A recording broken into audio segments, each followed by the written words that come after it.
I like it. Okay, so then who would be the newest Super Bowl contender? Every offseason you have these teams that maybe weren't in the playoffs that could become playoff contenders, and then you have the teams that were playoff contenders that can elevate and become Super Bowl contenders. The newest Super Bowl contender, Coach, we'll start with you on this one. Where would you lean after this offseason? I'm going to give you a team that probably nobody's really thinking of, but Pittsburgh Steelers have been very good. They've been, in the race, in the hunt. They just haven't had great quarterback play since Ben Roethlisberger. Well, now they've got a Super Bowl contender. Super Bowl contender. You heard it here first. You heard it here first. Coach, you are caught Mike up in Tomlin. the Russell Wilson and Justin Fields hype. Are you kidding me? A Super Bowl contender? Now, maybe 9-8 and vying for a playoff position, but the Super Bowl contender, make sure you guys record this because this is absolutely ridiculous.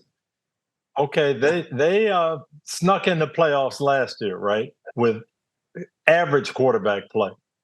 I like Mike Tomlin, what he brings. They've got that belief. They always have that. Adding Patrick Queen, a reliable linebacker in that system, and then just feeling like, hey, we got a quarterback that can win some games for us. If Russell can win one or two more games for them, I think they can be in good shape. And so you see some of the guys they've added this offseason.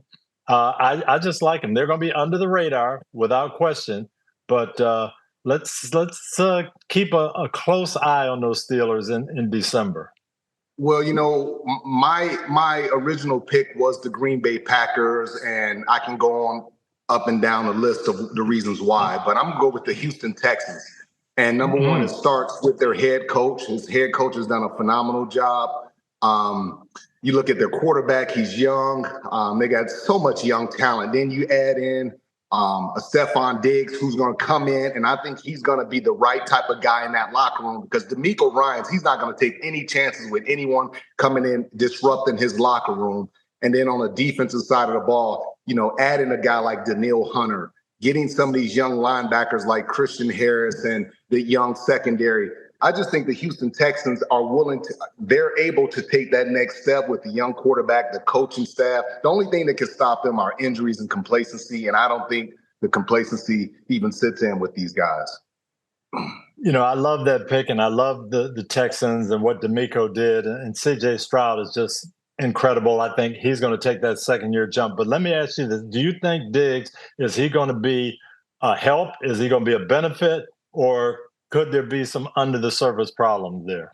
Well, and then this is what I say to aging wide receivers, and they go to a new system, coach, and then all of a sudden they're not getting the passes. So what's important to him? Is it the numbers he's putting up, or is it the victories? Is it him coming there saying, hey, I want to prove to you guys that I can still play in the 30s, or I'm just going to come here, I'm going to be a great teammate, I'm going to encourage these young guys and be an example? It's really up to Stephon, because I've seen both from Stephon. If he wants to be selfish and he wants to be a weasel, he could be a weasel, but he also could be a great teammate. So I expect great things from him. This is it for him. If he screws this opportunity up, nobody will touch him. If he goes in with the idea that I just want to win a Super Bowl and I want to contribute, I think they could be off the charts. I really do. Yeah.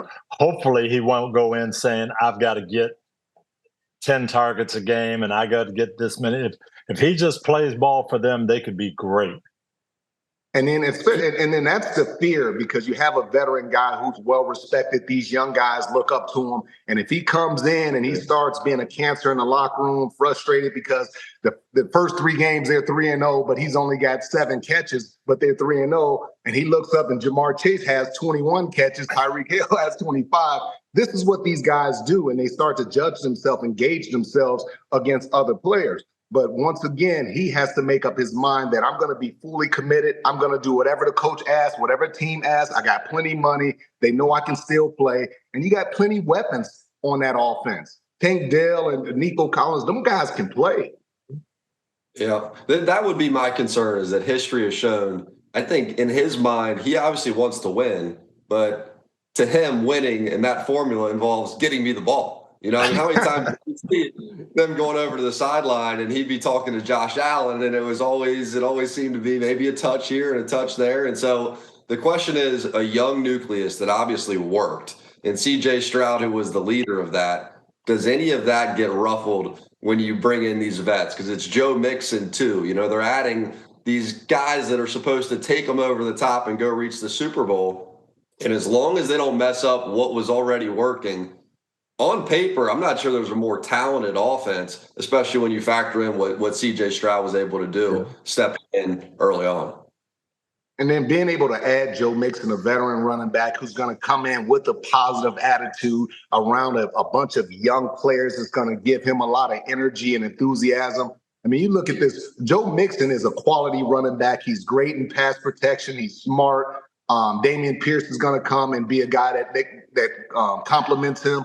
But it's the wide receivers. And Dalton Schultz, new contract, really good player, but it's the wide receivers. And Nico Collins, he showed out last year. Tank Dell, he'll come back and he'll have a big year. But it was Nico Collins who I was thoroughly impressed with this past season. Yep. Hi, I'm Mike Tirico, and thanks for watching. Make sure to hit subscribe for the latest news and highlights from NBC Sports.